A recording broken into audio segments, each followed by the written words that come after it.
자, 다음 순위 살펴보겠습니다. 자, 3위와 8위인데요. 3위는 자연사라더니 우리 남한 정부가 기획한 거다. 김정남 암살 사건을 두고 북한이 말도 안 되는 주장을 계속 쏟아내고 있습니다. 그리고 8위 소식입니다. 중국 최악, 파국을 준비하라. 북한과 중국의 태도 참 못마땅합니다. 이 내용을 좀 얘기를 나눠보겠습니다. 자, 오늘 북한이 처음으로 이제 반응을 공식적으로 내놓은 거죠? 위원님?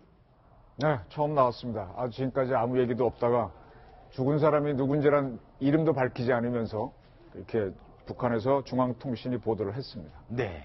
자, 그래서요, 이 북한에서 내놓은 공식 입장과 관련된 내용을 저희 뉴스탑10의 통신원이죠. 정일랑 통신원이 재구성을 해서 어떤 내용인지 한번 구성을 해봤습니다. 함께 보시죠. 경애하는 김정은 동지가 요새 심기가 심히 불편합니다.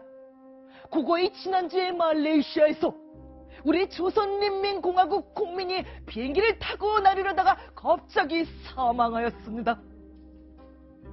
그런데 말레이 에미나이들이 친애하는 김정은 동지와 한마디 논의도 없이 시신을 까발리고 문제를 복잡하게 만들고 있습니다.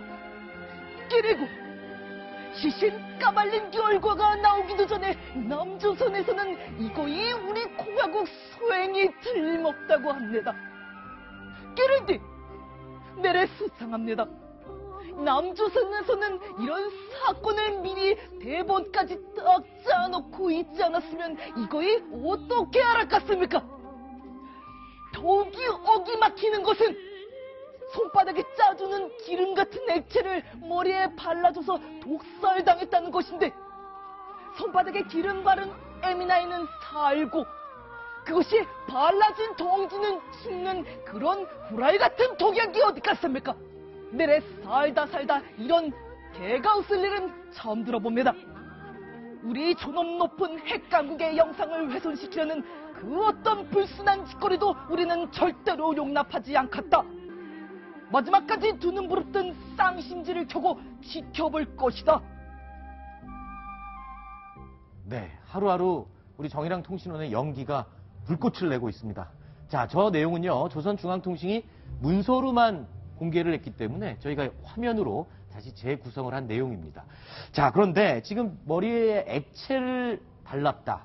이런 식으로 주장을 하고 있어요. 그러니까 손에 액체를 발라서 얼굴에 문지른 부분을 머리에 발랐다. 이렇게 주장을 하고 있거든요. 이거는 어떤 의도로 저렇게 주장을 하는 걸까요? 네, 그러니까 제가 볼 때는 얼굴에 발라서 호흡기를 통해서 사람을 죽인 것 같아요. 네. 그걸 호도하기 위해서 머리에 발랐다고 그러는데 제가 볼 때는 요번에 도안티 흥이 김정남 얼굴에다가 뭔가를 바른 다음에 네.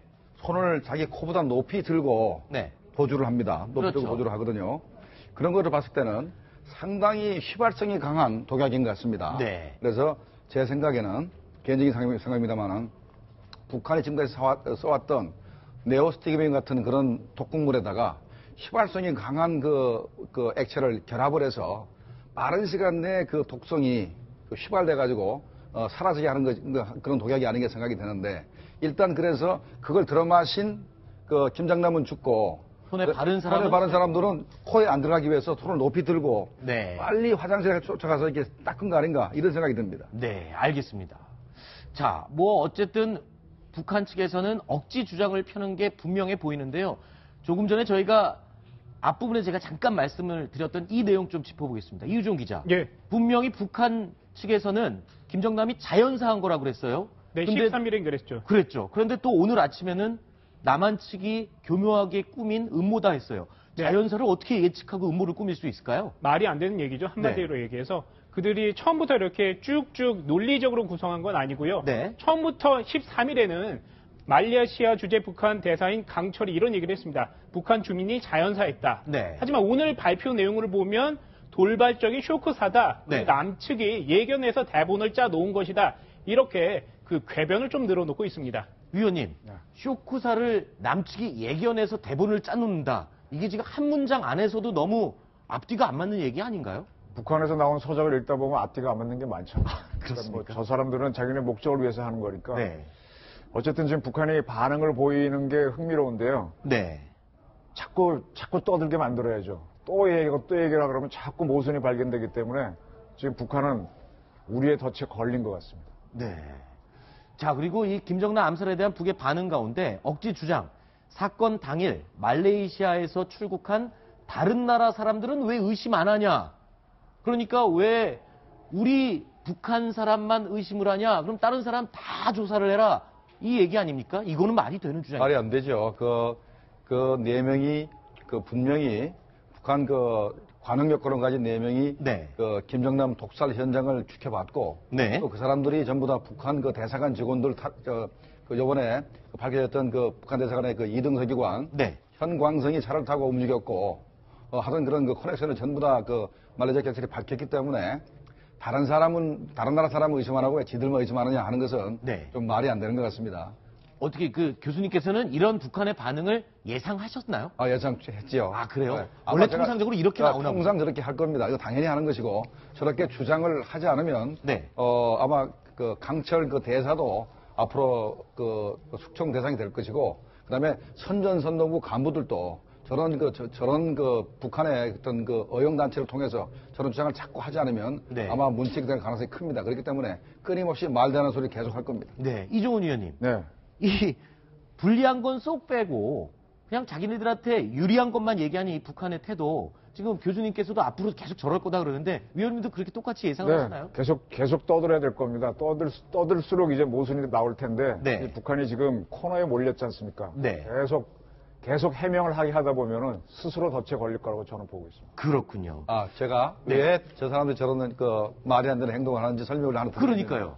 저게 국제적으로는 잘 안 통합니다. 네. 가장 두려워하는 것이 북한 내부의 김정남 독살 사건이 전파되는 것이 가장 두려운 겁니다. 그래서 저렇게 선전을 해서 북한 내부의 자기들 선전 내용이 퍼지게 만드는 게 첫 번째고 두 번째는 대한민국 내부에 북한의 우호적인 사람들이 있습니다. 네. 그런데 저렇게 선전을 하면은 그 사람들이 저걸 듣고 또 SNS 활동을 하면서 우리 국내 여론을 이렇게 조작하고 아하. 있기 때문에 우리 국내 SNS의 선전 방향을 이렇게 설정하고 있는 것입니다. 네, 그렇군요. 제가 관점을 하나 제시할게요. 네. 37년 전입니다. 파리에서 김형욱 사건이 일어났어요. 네. 그 정보부장이었나요? 대한민국의 중앙정보부장 지낸 사람이 거기에서 사라졌는데 그렇죠. 납치 살해됐다고 보는데 범인은 대한민국 중앙정보부로 의심이 됐습니다. 네. 근데 어쨌든 사건만으로 봐주십시오. 그때 대한민국에 그걸 했던 사람들이 프랑스 당국에 조사는 받았지만 검거가 되지 않았거든요. 그 공작 실력하고 네. 7년이 지나서 북한이 한 거하고 딱 비교해 보시면 그 남북의 정보기관 사이의 실력 차이를 조금 보실 수 있습니다. 그렇군요. 그때도 보면 우리 외교부에 누구누구 이름이 나오고 네. 그다음에 화이트, 블랙 이름이 쭉 나오거든요. 네. 종합적으로 이렇게 한 거죠. 한 건데 그때는 넘어갔는데 지금은 말레이시아보다는 프랑스가 훨씬 수사력이 강할 텐데 양쪽 정보, 남북한의 정보기관 실력 차이 한번 보십시오. 알겠습니다.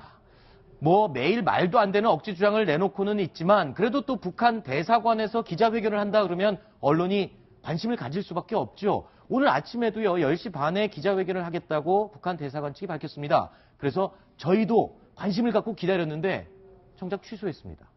그 관련 내용 듣고 이야기 나눠가겠습니다. 기자회견 없습니다. 무리하게 생각하지 마시고. 그리고 이 외교관에 대해서 지금 이렇게 나오고 하는 거 다 거짓말입니다. 비방 중상이죠. 그럼 말레이시아 경찰이 거짓말을 한다고 생각하십니까? 오전에 경찰서 갔겠습니다. 30분 기다리다가 만나지지 않아서 못 만나고 하는데 첩조를 받아도 모든 문건 번외하고 이거 체포했다 이게 끝입니다. 우리 여기에 대해서 대단히 이거 항의합니다. 여기 절대로 이게 문에 와서 이렇게 복잡하게 하지 마시고 기자 선생들 우리 경찰이 여기서 가르치지 못하지 않았습니다. 이정훈 의원님, 네. 사실 북한의 이 강철 대사 네. 지금까지는 언론의 모습을 자주 드러내면서 언론과 접촉을 많이 했던 인물이거든요. 근데 갑자기 저렇게 돌연 취소를 한 이유, 그건 당국에서도 지시가 내려왔기 때문일까요? 그렇죠. 외교관들이라고 하는 거는 본국 정부에서 하는 대로 움직이는 아바타라고 보시면 맞겠죠. 그래서 그런 게 내려왔겠죠. 지금 주의해라라고 하니까 저렇게 또 차단하는 거겠죠. 네. 그리고 저는 강철 대사요. 네. 저분 저 본명 아닐 겁니다. 저것도 아마 또 다른 이름일 겁니다. 자, 처음에 기자회견설이 나왔다가 기자회견을 취소하게 되지 않습니까? 네. 처음에는 아마도 우리 그 대사관 2등 서기관이 이번 김정남 암살에 연루됐다. 네. 그런 설이 전부 다 허위다. 또 그 고려항공 그 직원인 김우길이가 네. 우리 대사관에 이렇게 은신하고 있던 것도 허구다. 네. 라는 말을 하고 싶었는데 그 말을 했다가 나중에 더 문제가 될 것 같으니까 그런 기자회견을 안 한 것 같은 생각이 드는데요. 네. 현재 전 세계가 북한 공간을 보고 있습니다. 네네. 물론 몇 달 사이에는 안 나올 수도 있지만 언젠가는 나올 겁니다. 네. 그러면 그 현재 말레이시아 경찰이 얘기하고 있는 그 현광성이하고 김우길이가 네. 현재 말레이시아 그 북한 대사관에 현재 숨어 있다라는 것을 밝힐 때가 언젠가는 올 거로 생각이 합니다. 네. 그럼 지금 방금 말씀하신 교수님께서 말씀하신 이 두 사람 북한 대사관의 직원 그리고 고려항공 직원으로 추측되는 이 두 사람 손소 변호사님 네. 법적으로 이렇게 강제로 외교 공간에 숨어 있는 사람들을 수사할 수 있는 법적인 수단은 없나요? 현재 그 국제법의 영역인데요. 네. 외교 관계에 관한 비인 협약이 체결되어 있습니다. 그렇기 네. 때문에 근데 그 협약의 내용을 보면은요. 이제 그 대사관에 들어가 있는 그런 사람에 대해서 그 관계 단계 그 주재 국가에서 강제적으로 이제 인신을 이제 그 체포하거나 구속하거나 할 수 있는 그런 하지 못하도록 하는 내용이 들어 있습니다. 따라서 아무리 그런 그 현행 범이거나 아니면은 그 과거에 그 범죄를 범하였다고 볼 만한 증거가 명확하게 있다 하더라도 이런 그 협약에 반하여서 외교 공간에 들어가서 체포하기는 어려운 것이기 때문에 네. 이러한 점을 북한이 최대한 활용하고 있는 것으로 보입니다. 네. 사실 이 김정남의 시신 인도 여부를 두고는 중국의 역할이 지금 굉장히 중요하다고 연일 저희가 또 이야기를 하고 보도를 하고 있습니다만 중국 측이 어떻게 쉽게 협조를 할 수 있을까요? 교수님 지금 어떻게 예상을 하십니까? 당분간은 중국은 북한 편을 들 겁니다. 네. 과거에 천안함 사건이 났을 때도 뭐라 그랬냐면 한국을 오판하면 안 된다. 북한은 이번 사건하고 무관하다. 이런 입장을 보였거든요. 그렇죠. 그래서 이번 사건 관련해서도 중국은 김정남 이름을 전혀 얘기를 안 하고 사건을 예의주시하고 있다라고 입장을 보이고 있지 않습니까? 그렇죠. 그렇기 때문에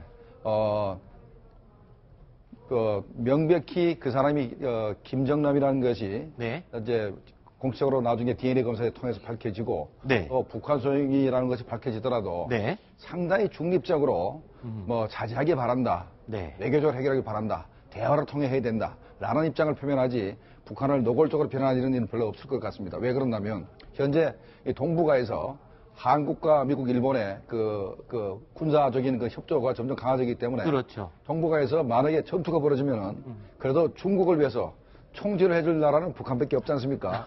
그런 측면에서 결국은 북한을 계속 두둔하는 입장을 가지지 않겠나 이렇게 생각합니다. 일단 뭐 중국과 북한의 혈맹 관계 이 굳건함은 깨지지 않을 것으로 예측을 한다 이렇게 말씀을 해주셨는데 예. 네. 지금 아마 계속 왜 중국에 대해서 왜 가만히 있냐라고 하면은 네. 말레이시아하고 북한의 내정 문제인데 네. 뭐 그렇게 빠져나가겠죠 중국은.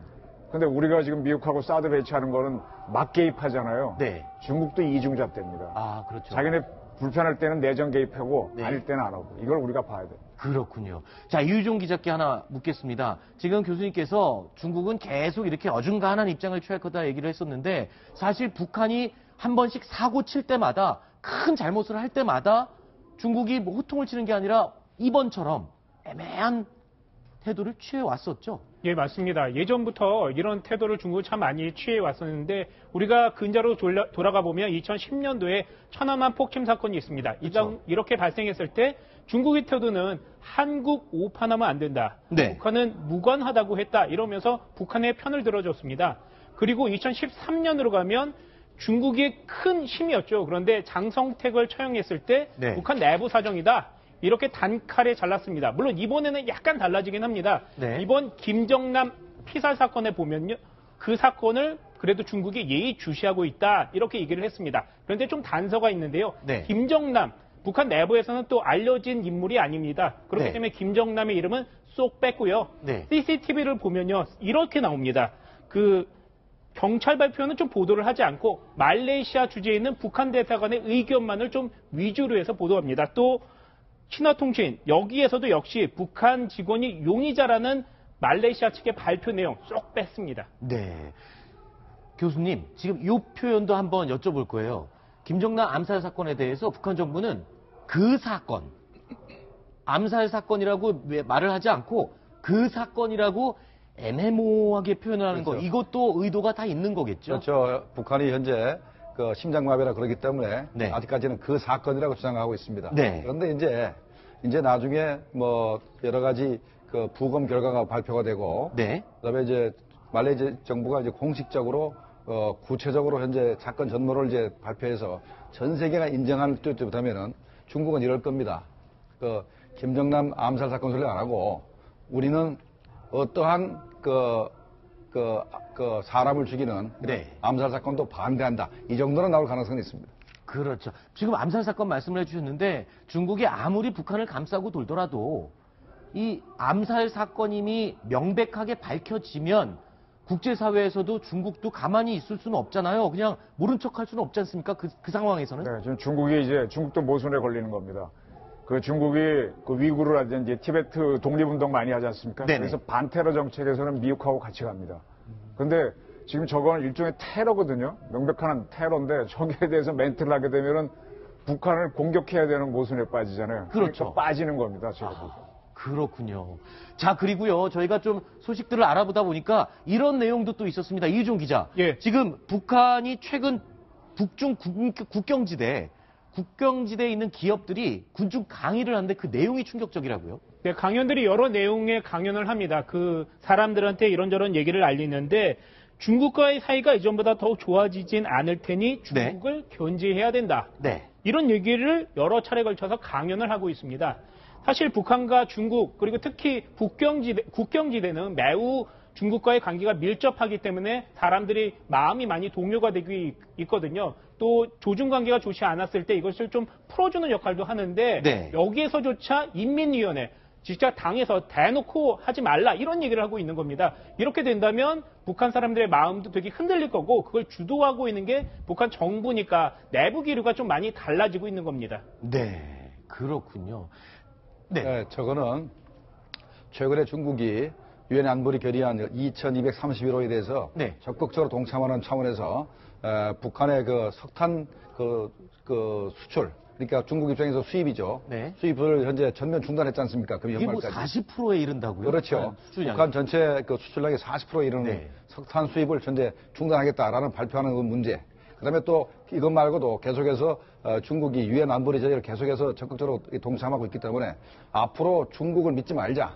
중국과 관계도 우리가 최악기까지 가보자. 최악기까지 우리가 이렇게 예상을 해야 된다 하면서 앞으로 자강력 제일주의, 우리 힘으로 살아보자. 이런 그 선전을 하는 거기 때문에 이것을 바로 김정남 암살 사건하고 연계시킬 필요는 없다고 생각이 됩니다. 네. 그리고요, 이 김정남 암살 사건 이후에 북한의 행보에 우리 관심이 쏠리다 보니까 별의별 게 다 궁금하죠. 근데 최근에 또 최룡해, 북한의 서열 2인자라고까지 불리는 최룡해가 공식 석상에 3번 연속 모습을 드러내지 않았었거든요. 근데 다시 또 노동신문의 모습을 드러냈습니다. 자, 김종용 위원님, 교수님, 이 화면을 보면서 얘기할까요? 네. 자, 지금 모습을 드러내지 않던 몸이 아프고 다리도 절고 뭐 이런 모습이 한때 있었는데 그랬죠. 다시 나왔어요, 최룡해가. 현재 2월 2일 날 네. 최영희가 공개석상에 나타났는데 2월 15일 날 그 김정일 생일 행사 때는 반드시 나타나야 되는데 나타나지 않아서 상당히 좀 의문이 됐었습니다. 그렇죠. 혹시 뭐 사망하는 거 아닌가? 정신교육대 갔나? 뭐. 아니면 숙청이 됐나? 네. 그렇지 않으면 북한과 중국 관계를 이렇게 개선하기 위해서 몰래 아하. 밀사로 중국에 가지 않았나 이런 의심이 갔었는데요. 저는 개인적으로 최영해가 만약에 북중 관계를 개선하기 위해서 중국에 갔다면 공개적으로 갈 겁니다. 예, 그래서 그런 가능성이 별로 없고, 그다음에 그러면 김정남 암살 사건을 지휘하기 위해서 사라졌느냐? 네. 그것도 가능성이 별로 없습니다. 왜냐하면 최영해가 사로총 위원장 할 때 대남공작원으로 그 사로총 그 맹원 중에서 선발된 사람한테 꽃다발을 준 적은 있어요. 네네. 그러나 최영해가 대남공작 전문가가 아니기 때문에 김정남 죽이는데 직접 관여할 가능성도 별로 없다고 생각합니다. 네. 그래서 제가 볼 때는 잠깐 김정은에 대해서 어떤 특수 인물을 띄워가지고 네. 지방 시찰을 갖거나 하는 그런 가능성 하나 하고, 아니면 그런 나이가 그래도 뭐 70 가까이 됐으니까 감기 몸살이 걸려가지고 몸을 꼼짝 못하다가 이제 좀 나아서 나타난 거 아닌가 네. 이렇게 생각을 하고 있습니다. 그렇군요. 자, 그리고요, 김정남 암살 사건의 배후로 북한이 계속 지목되고 사실 궁지로 몰리는 상황이 아닌가 하는데 그럴수록 지금 김정남의 행보가 더 공식적으로 잦아지고 있습니다. 지금 15일에 중앙보고대회 이때 침울한 표정으로 앉아 있어서 저희가 또 보도를 해드린 적이 있었는데 16일 바로 다음 날 금수산 태양궁전 참배를 하는데 모습을 드러냈고요. 21일 날 이 소식은 어제 저희가 전해드렸었죠. 매기공장. 시청자 어떤 분께서는 야, 하필 매기공장이냐 또 여러분이 질문을 주셨어요. 시차를 갖고 23일입니다. 오늘이죠. 공은 국가합창단 공연 참석. 이 출연이 이렇게 잦아진다는 것 뭔가 도둑이 재발절이고 좀 뭔가 숨기기 위해서 일부러 이러는 건 아닌가 싶은 생각을 하는데요. 어떻습니까? 제가 한참 저 공작에 관심이 있어 취재를 할 때요. 심리전을 취재할 때 물어보면은 대내 심리전과 대외 심리전을 얘기하더라고요. 네. 북한을 상대로 바로 김정남 죽었다라고 방송하는 게 대외 심리전이라면 네. 우리 국민을 상대로 하는 게 대내 심리전입니다. 아하. 그래서 예를 들어 최룡의 2주일째 안 나오네, 죽었나 살았나 땡땡땡 하면은 우리 국민들도 궁금해지지만 북한도 보거든요. 네. 보고 자기네가 답을 줘. 여기 있다고 여기 사진을 내보내고 김정남 죽었는데 김정은 표정이 어떻다 그러면 자기가 활짝 웃는 연출을 하면서 아하. 따라오는 거죠. 이게 뭔가 하면 우리가 뜨는 수에 따라오기 시작하는 게 심리전의 최초입니다. 그렇군요. 그래서 심리전은 항상 적을 상대로 하는 게 아니라 대내 심리전이 중요한 건데 네. 지금 제가 보기에는 지금 김정은이가요. 가만히 보면 저는 굉장히 겁이 많은 표정이고 두려움 많은 그런 네. 사람들이 오히려 잔인하거든요. 그래서 지금 종속 변수로 한국에 따라오는 모습이 보이기 때문에 조만간 급변을 맞을 수 있다. 그리고 지금 계속해서 우리가 최룡의 2인자, 그 전에 장성택 2인자, 네. 이영호 2인자 그러면 그 사람이 죽었죠. 네. 최영호도 아마 몸살이고 있을 겁니다.